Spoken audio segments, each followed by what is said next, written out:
E 10 ministros do governo Lula, que comandam pastas ligadas à economia, se preparam para dar tchau aos seus cargos e mirar as eleições deste ano.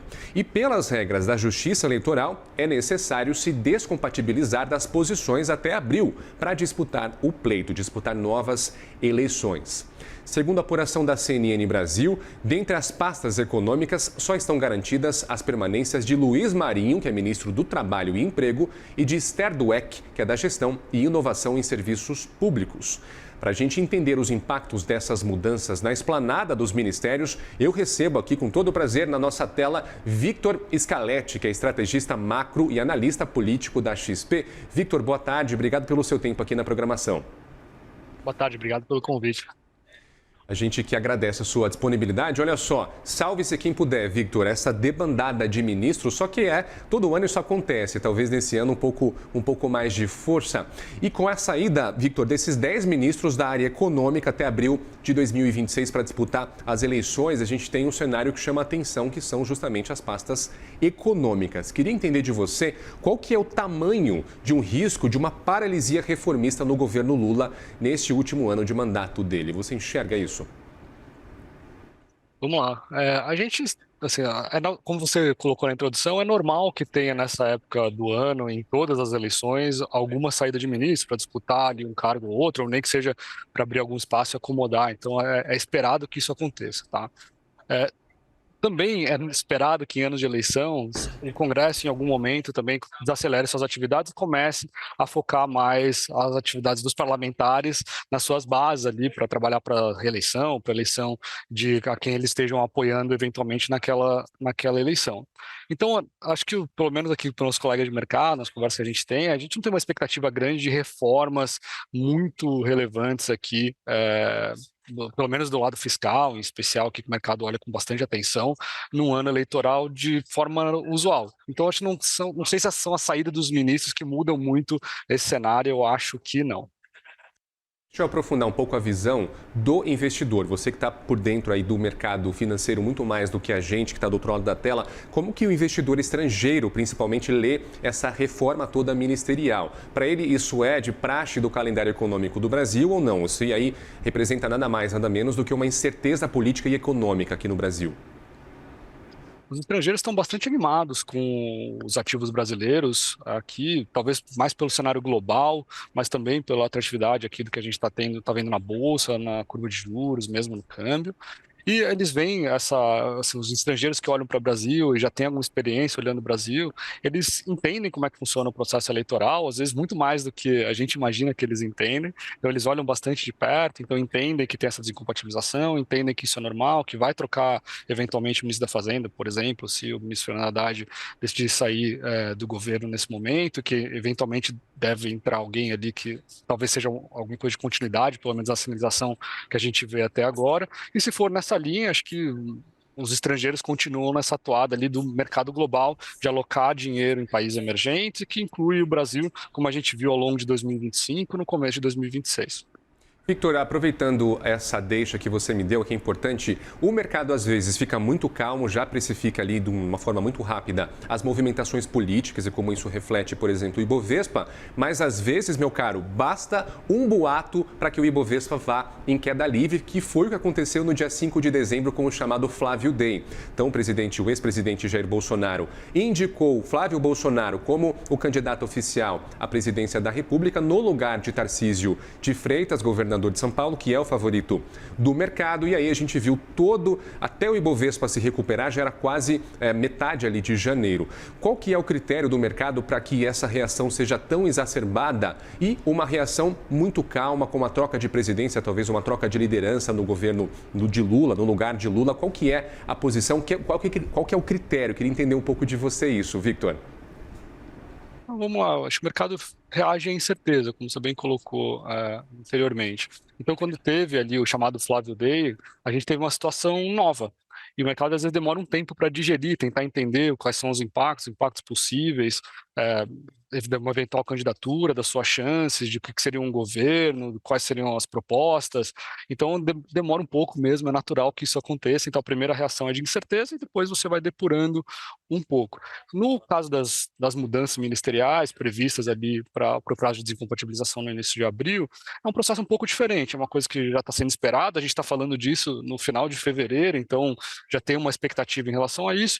Vamos ver, claro, quais são os nomes que vão ser colocados, qual a atuação que vai ser colocada, determinado pelo presidente ou colocado por esses ministros nesse período entre abril e eventual final do ano, enfim, pensando aqui dentro desse mandato presidencial, para ver se não houver uma mudança radical em relação ao que está sendo executado de política econômica em especial e do lado fiscal, que aliás tem que lembrar que a gente já tem um orçamento aprovado para 2026, a gente tem restrições de lei eleitoral do que pode ser feito, não pode ser feito, não só nessa eleição, né, mas enfim, todas as eleições. Então o cenário fiscal para 2026 já está um pouco dado, então tem pouco margem de manobra muito para fazer coisas muito diferentes também nesse último semestre. Dito isso, a gente vai ficar de olho, ver quem são os nomes, ver quais são os planos, e eventualmente, se gerar uma incerteza nesse processo, o mercado pode reagir a essa incerteza, como reagiu eventualmente ao Flávio D, depois pode acomodar, acho que depende da evolução do cenário. Muito bem, eu queria entender um pouco de você, Victor, como que o mercado entende o impacto de credibilidade que o cenário econômico fiscal, o cenário de credibilidade fiscal aqui do Brasil é afetado com a saída de Fernando Haddad da pasta do Ministério da Fazenda. O mercado já trabalha com o nome, já precifica, aliás, uma sugestão de nome, esse nome seria Dário Durigan, e no lugar de Dário Durigan a gente tem também, até esqueci o nome do substituto, me ajuda aí, Victor. Que é o presidente do Tesouro Nacional. Me deu um branco. Presidente do Tesouro Nacional. Vamos lá. Tesouro. O Seron, Rogério Seron, agora eu lembrei. Rogério Seron. Me deu um branco aqui, Victor. Deu branco e você passou branco para mim. Eu passei para você, foi contagioso o branco aqui. Então, de novo, fazendo minha pergunta, qual que é o impacto imediato dessa credibilidade fiscal do Brasil com a saída de Fernando Haddad da pasta e qual que é o nome que o mercado espera ou não espera para substituir Haddad nessa empreitada, meu caro? Bom, a gente depende de vocês aqui para tentar entender quais são os nomes da substituição, mas acho que se for nessa linha de houver uma substituição dentro ali da equipe econômica já existente, então o secretário executivo sobe, o secretário do Tesouro vira o executivo ali dentro da Fazenda, que sinaliza mais uma vez, pelo menos inicialmente, uma continuidade da política econômica em vigor, que é isso, né? A gente já tem um arcabouço fiscal, a gente já tem um orçamento aprovado para 2026, o que essa equipe econômica nova, de alguma forma, vai fazer ao longo de 2026 é colocar as diretrizes para o orçamento de 2027. Então, em abril, a gente tem o envio da LDO, que são as primeiras linhas gerais para o orçamento de 2027, e depois a gente tem a LOA em agosto, que coloca ali mais detalhado o orçamento de 2027. E isso é feito ali no meio do processo eleitoral, então às vezes é cuidoso a depender da eleição do que vem na proposta do orçamento.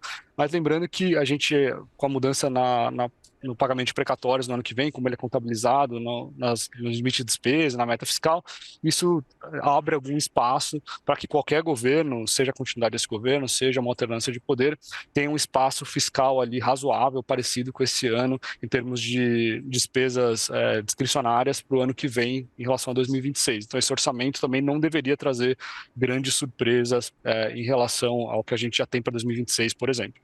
Muito bem, caminhando aqui a nossa conversa para o final, Victor, como que a XP projeta a reação dos juros futuros com a confirmação dessa debandada aí de mais de 10 ministros, aliás, da área econômica? A gente tem um câmbio também tendendo para ser mais volátil no segundo trimestre de 2026?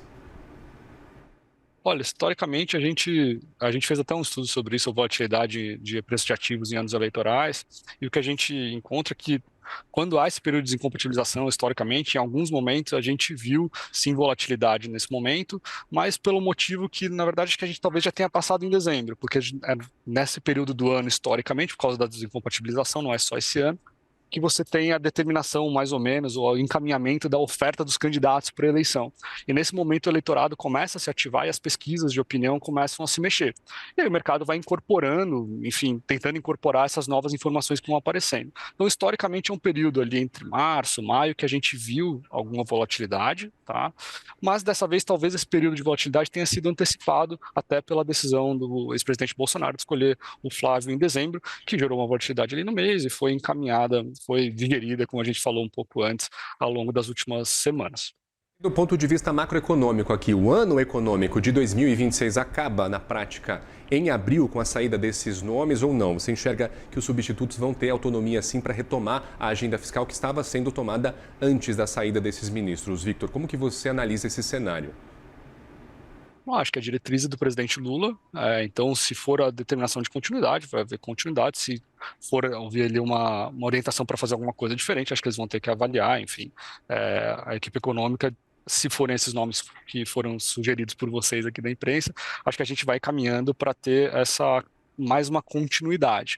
Dito isso, tem passos importantes. A gente precisa mandar a LDO, o governo precisa mandar o LDO em abril, precisa mandar o LOA em agosto, e são marcos importantes para o fiscal de 2027, que vai além, inclusive, desse mandato, sinaliza o que quer ser feito eventualmente no mandato de continuidade, se houver uma mudança, uma alternância de poder, precisa ser feita uma alteração nesse orçamento até se for aprovado depois da eleição, ou fazer um PLN no ano que vem, mas então tem diretrizes importantes que estão acontecendo. E outro, tem o cenário externo, que tem sido bastante importante para a determinação dos preços de ativos domésticos, talvez até mais do que o cenário local e eleição por enquanto, que vai ser bastante importante para determinar também esse pano de fundo aqui, como é que vai ser a reação de mercado, a mudança eventualmente eleitorais. Vamos esperar tudo isso passar e depois que tudo isso passar, eu vou voltar a conversar com o Victor Scaletti, que é estrategista macro e analista político da XP, e eu prometo não te infectar com o meu branco, que eventualmente pode acontecer, Victor, prometo. Obrigado pela sua participação aqui no programa e até uma próxima, meu caro. Um abraço para você. Eu que agradeço, um abraço. Um abraço.